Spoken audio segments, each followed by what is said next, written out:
La douleur thoracique aiguë représente l'un des tableaux cliniques les plus fréquents et complexes aux urgences, dont le diagnostic précoce et précis est essentiel pour les professionnels de santé. Avec une prévalence qui atteint entre 5 et 20% des consultations, ce symptôme exige une approche approfondie, car il peut être lié à des affections potentiellement mortelles telles que les syndromes coronariens aigus, les dissections aortiques ou les thromboembolies pulmonaires. Une évaluation adéquate, incluant une anamnèse détaillée et un examen physique minutieux, est fondamentale pour différencier les diverses étiologies et orienter le traitement approprié. La formation au diagnostic différentiel de la douleur thoracique est essentielle pour identifier efficacement les processus nécessitant une intervention médicale urgente. Des facteurs tels que la localisation, la qualité et les déclencheurs de la douleur permettent aux cliniciens de distinguer entre affections cardiaques, pulmonaires,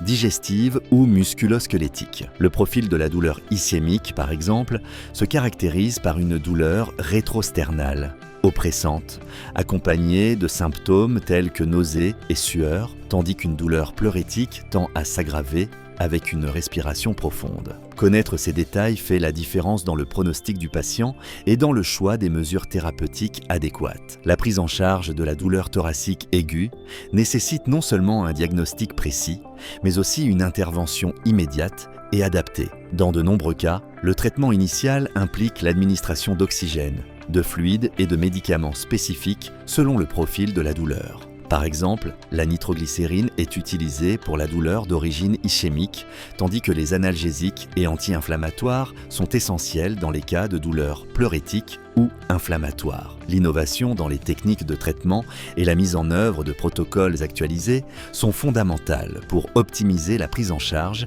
et minimiser les risques pour le patient, garantissant ainsi des résultats cliniques satisfaisants.